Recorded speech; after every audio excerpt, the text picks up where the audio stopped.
하나님 말씀 함께 보지요. 사무엘상 18장 10절부터 16절까지 말씀입니다. 사무엘상 18장 10절부터 말씀 봅니다.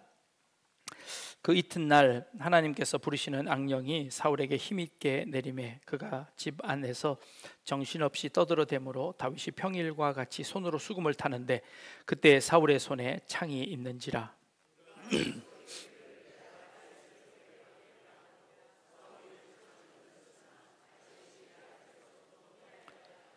여호와께서 사울을 떠나 다윗과 함께 계심으로 사울이 그를 두려워한지라.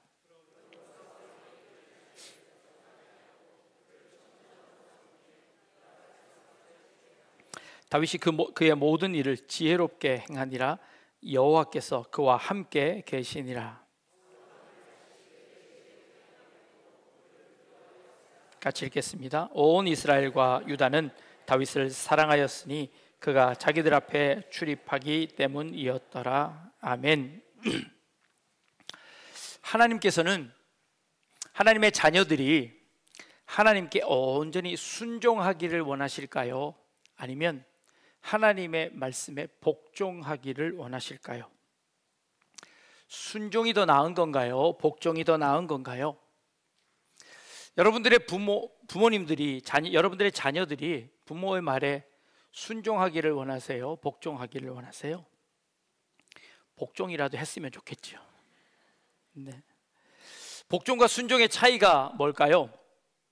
복종은 남의 말이나 뜻을 그대로 따르는 것이라고 국어사전은 정의합니다. 강제적으로라도 혹은 자발적인 의도가 없이 행하는 것 복종이라고 정의를 하고요. 순종은 순순히 따르는 것이라고 이야기합니다. 강제성이 전혀 없이 자발적으로 따르는 것을 순종이라고 이야기합니다. 하나님의 말씀에 순종해야 할까요? 복종해야 할까요? 순종이요? 네. 군대에서 군인들은 순종해야 하나요? 복종해야 하나요? 복종해야 합니다. 왜냐하면 지 마음에 안 든다고 안 해버리면 이제 군대가 오합지졸이 될 겁니다. 그러니 군에서는 반드시 복종해야 합니다. 자신의 뜻과 다르더라도 그 말을, 그 명령에 복종합니다. 다시 질문해 봅니다. 그러면 하나님의 말씀에는 순종해야 하나요? 복종해야 하나요? 순종? 마음에 안 들면 안 해도 되나요? 이해 안 되면 안 해도 되나요? 하나님이 명령하시면 무조건 따라야 되는 건가요? 아니면 하나님이 말씀하시면 하나님 좀 생각 좀 해보고 하나님의 말씀이 맞는지 아닌지 나한테 유익이 되는지 안 되는지를 따져서 순종해야 할까요? 아니면 하나님의 말씀에 무조건 복종해야 하는 것이 더 옳을까요? 존 비비어라는 우리 목사님이 순종이라는 책을 썼습니다. 근데 이 순종이라는 이 책에 아주 특이한 정의를 내리셨는데요. 순종은 권위에 대한 마음의 문제이고 복종은 권위에 대한 태도의 문제다라고 정의를 내렸습니다. 뭔가 느낌이 좀 오시나요? 복종은 태도의 문제고 순종은 마음의 문제다라는 겁니다. 그래도 이 순종과 복종이 잘 정의가 되지 않는 것 같습니다. 이제 이럴 때는 좋은 방법이 반대말을 생각해 보는 겁니다. 복종의 반대말은 뭐죠? 반항, 거역, 저항 뭐 이런 것들이 복종의 반대말일 겁니다. 순종의 반대말은 뭘까요? 얼른 불순종. 그런 거 말고 순종의 반대말이 뭘까요? 네. 여러분 순종의 반대말은 잡종입니다. 네. 잡종은 이게 순종이 아니라 이게 섞여 있는 잡종을 의미하는 겁니다. 근데 이 말이요 의미가 있습니다. 순종은 그 말에 의심을 가지게 하고 그리고 불안하고 그리고 그 말을 듣지 않는 것, 다른 생각이 섞이는 것, 마음의 문제입니다. 그 다른 것들이 섞이면 순종할 수 없게 되는 겁니다. 그래서 순종의 반대말이 잡종이 맞는 겁니다. 여러분, 진짜 순종하지 않으면 여러분 잡종이 되는 겁니다. 순수한 혈통을 가진 순종이 되시겠습니까? 아니면 여러 가지가 섞인 잡종이 되시겠습니까? 다니엘은 바벨론의 포로로 잡혀갑니다. 포로로 잡혀가 거기서 바벨론의 총리가 됩니다.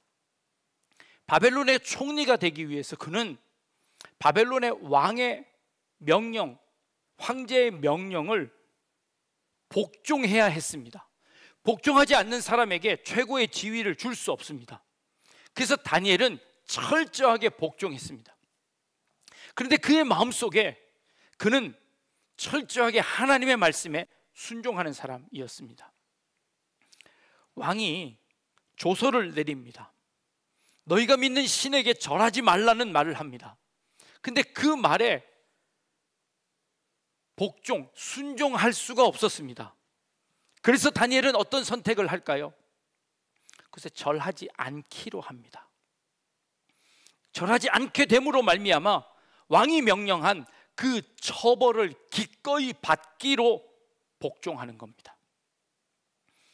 자기가 섬기는 그 왕에게 대항하지 않습니다. 그 왕이 만들어 놓은 그 법률을 지키지 않으므로 그 대가를 당당하게 받겠다고 선택하는 겁니다. 그는 바벨론의 황제에게 복종했지만 하나님에게 순종하는 것을 선택했다는 것이지요. 권위에 대한 태도로는 복종을 했지만 권위에 대한 마음으로는 하나님께 순종했다는 것을 의미하는 것입니다. 비변은 이렇게 순종과 복종의 차이를 설명하고 있습니다. 조금 다른 방법으로 설명해 보려고 합니다. 여러분, 좋은 믿음은 하나님의 말씀을 이해해서 믿는 믿음일까요? 아니면 무조건 믿는 믿음일까요? 하나님의 명령에 무조건 아멘 하는 게 좋은 믿음일까요? 아니면 생각하고 이해하고 믿는 것이 좋은 믿음일까요? 무조건 믿으면 어떻게 될까요? 광신자로 갑니다. 아무 때나 아멘 하는 게 아니라 하나님의 말씀이 그러한가 하여 그 말씀이 맞으면 아멘 하고 그 말씀에 순종해야 합니다. 생각해야 합니다.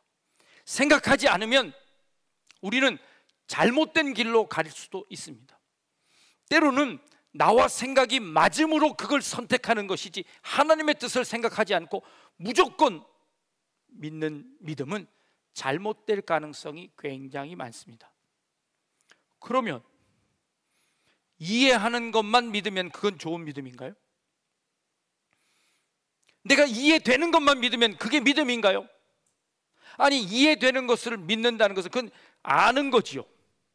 그냥 이해되는 겁니다. 믿음이 필요 없습니다. 그냥 이해하면 되지요. 믿음이 필요 없습니다.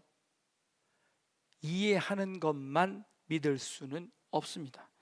도대체 어쩌라는 말입니까? 우리의 순종과 복종, 우리의 이해와 아니면 무조건적인 믿음, 이 사이의 이 관계를 어떻게 해결할 수 있을까요? 오늘 우리가 읽은 본문에 다윗은 하나님을 향한 결단을 하고 골리앗과 싸움을 합니다. 하나님을 믿는 그 믿음으로 그 거대한 골리앗 앞에서도 주눅들지 않고 하나님의 이름으로 그를 물리칩니다. 그래서 이스라엘은 아주 큰 승리를 얻을 수 있게 되었고, 이제 그 이스라엘의 역사의 무대에 다윗이 등장하게 됩니다. 이 다윗의 등장은 하나님께서 버리신 사울을 대신해서 이제 그 다윗을 통해 펼쳐질 하나님의 위대한 나라를 기대하며 멋지게 등장했습니다. 근데 그 등장과 바로 이어져서 다윗의 몰락이 나오는 겁니다. 하나님이 이미 버리신 사울이 창을 들고 다윗을 죽이려고 합니다.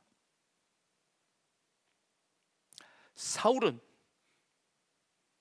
하나님께 순종하지 않고 불순종함으로, 아니 하나님의 복종하지 않고 하나님의 말씀을 저항함으로 하나님에게서 이미 버림받은 그 사울을 그 대신 선택한 다윗인데, 그 사울의 손에 의해서 지금 이 다윗이 죽을 곤란을 당하고 있습니다.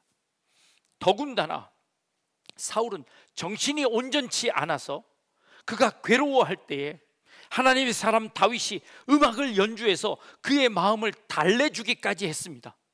그런데 그 사울이 창을 들고 지금 다윗을 죽이려고 2번이나 창을 던집니다. 그것도 가까스로 그 다윗이 그 창을 피하고 도망가게 됩니다. 그럼에도 불구하고 다윗은 한 번도 그 사울에 대하여 대항하지 않습니다. 저항하지 않습니다. 그리고 그 일에 대해서 하나님께 원망하지 않습니다. 하나님, 왜 내게 이런 일들이 일어납니까?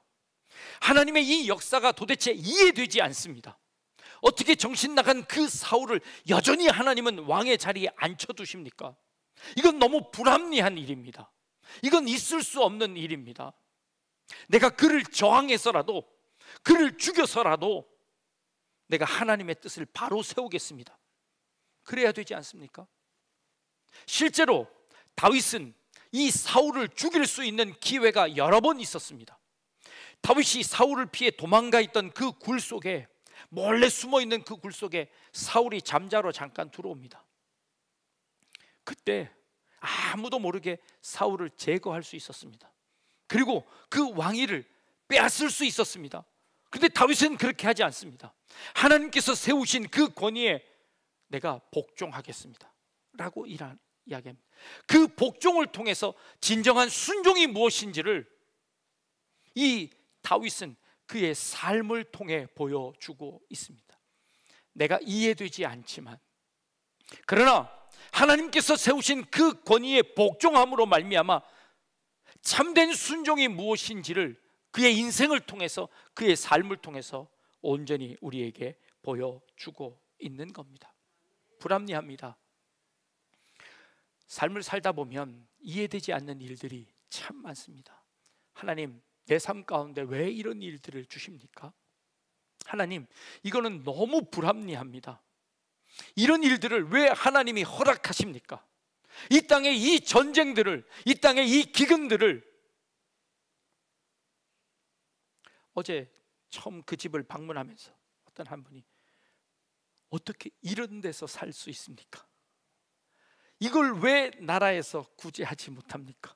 이걸 왜 이런 사람들이 어떻게 이렇게 그냥 살게 내버려 둬야 합니까? 하나님, 왜 그러십니까? 이해할 수 없는 일들이 우리의 삶 가운데 많이 벌어집니다. 그때 우리가 해야 하는 것, 하나님의 말씀에 복종함으로 그 너머에 계신 하나님의 뜻에 순종하겠다고 다짐하는 것입니다. 참된 순종은 복종을 통한 순종인 것 같습니다. 너무 이 사실을 잘 보여주는 사건이 구약 성경에 등장합니다. 요셉은 야곱의 12아들 중에 11번째 아들입니다. 그 어머니를 야곱이 너무 사랑해서 이 요셉을 사랑해 다른 형제들을 시키는 그 일들을 시키지 않고 요셉만 사랑합니다. 하나님께서 요셉을 사랑하셔서 그의 꿈에 환상을 보여주십니다. 자기 별이 있는데 나머지 해와 달과 11별들이 자기 별에게 절하는 꿈을 보여주십니다. 자기가 묶은 볕단이, 다른 볕단이 다 자기 볕단에 절하는 꿈을 보여주십니다. 그 꿈이 무엇인지 알지 못했지만, 그러나 하나님께서 자기를 선택하시고 하나님께서 내게 은혜 주셨다는 것을 요셉도 아마 깨달았던 것 같습니다. 그래서 형들에게 자랑했습니다. 그랬더니 형들이 시기하고 질투해서 그 요셉을 미디안 상인들에게 팔아버립니다. 죽이려고 하던 것을 겨우 살려 돈을 받고 팝니다. 이런 일이, 형제들끼리 이런 일이 있을 수 있나요? 불합리한 일입니다. 하나님이 살아계시다면 결코 이런 일이 있어서는 안 될 일입니다. 그 일이 있은 이후에 그가 보디발 장군의 집에 가 거기에 가정 총무가 되어집니다.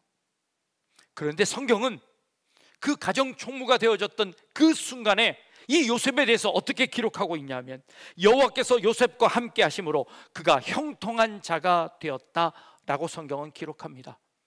하나님이 생각하시는 형통이라는 것이 도대체 무엇일까요? 형들에게 미움받아 쫓겨서 팔려서 종이 되었는데 그게 형통하답니다. 있을 수 없는 형통입니다.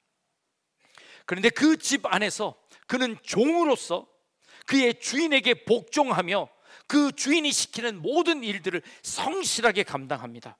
그랬더니 그 주인이 보고 뭐라고 이야기하냐면, 그의 주인이 여호와께서 그와 함께 하심을 보며 또 여호와께서 그의 범사에 형통하게 하심을 보았더라 라고 성경은 기록합니다.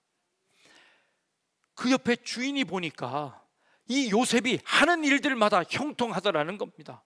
그래서 그 주인이 하나님이 계시구나 라는 것을 깨닫게 되었답니다. 이 요셉의 복종을 통해서 이해되지 않지만 자기에게 주어진 그 권위에 복종함으로 말미암아 참된 하나님이 누구신지를 보여주는 순종의 역할을 감당하고 있는 모습을 봅니다.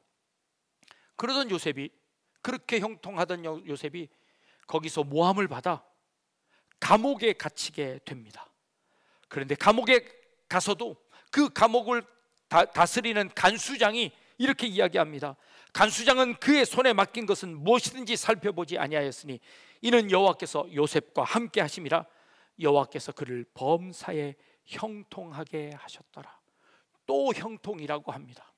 하나님이 생각하시는 형통은 도대체 뭔가요? 종으로 팔려가는 게 형통입니까? 그래서 감옥에 갇히는 게 형통입니까? 형통이 아닐 겁니다. 그런데 그 형통 앞에 꼭 붙는 말이 있습니다. 여호와가 그와 함께 하심으로입니다. 여호와가 함께 하시는 것이 형통입니다. 우리가 생각하는 형통은 그저 일이 잘 되는 것, 내가 생각하는 계획대로 잘 풀려지는 것, 그것이 형통이 아니라 내 계획대로 되지 않지만 그러나 여전히 하나님이 나와 함께 하시는 것, 이거 형통이라고 하는 겁니다.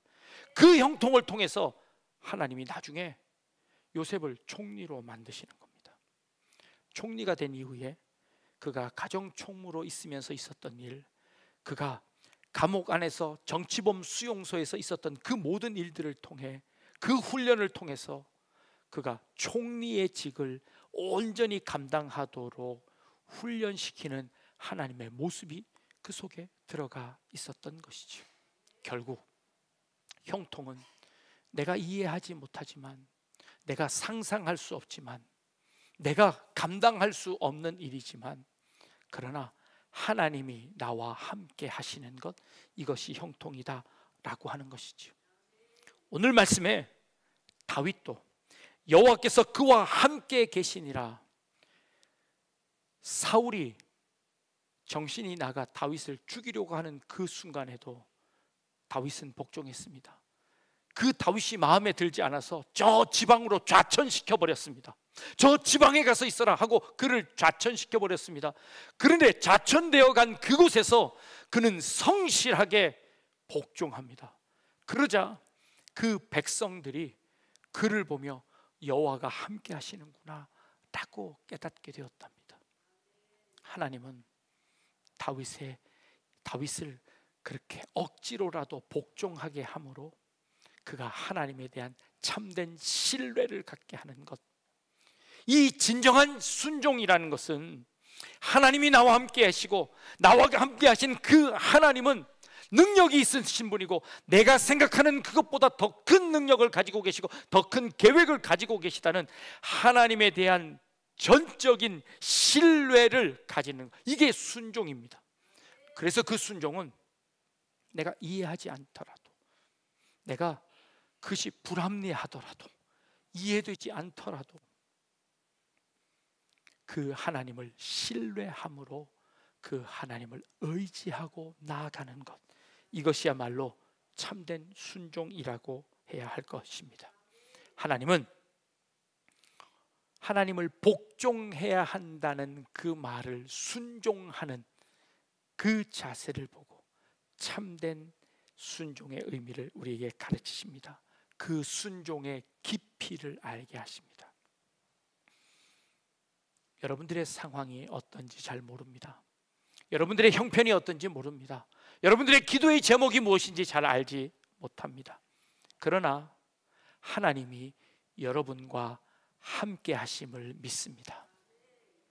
여러분, 그 하나님의 함께 하심을 믿는다는 그 신뢰가 있다면 여러분에게 주어진 어떠한 상황 속에서도 순종하며 나아갈 수 있는 우리 약대중앙교회 모든 성도님 다 되실 수 있기를 주님의 이름으로 축복합니다. 이해되지 않지만, 불합리하지만, 그럼에도 불구하고 불합리하기 때문에 믿는, 이해되지 않기 때문에 믿음이 필요하다고 하시는 그 말씀처럼 온전히 순종함으로 하나님의 뜻을 우리의 인생 가운데, 삶 가운데 이루어낼 수 있는 그런 저와 여러분들 되실 수 있기를 주님의 이름으로 축복합니다. 기도하겠습니다.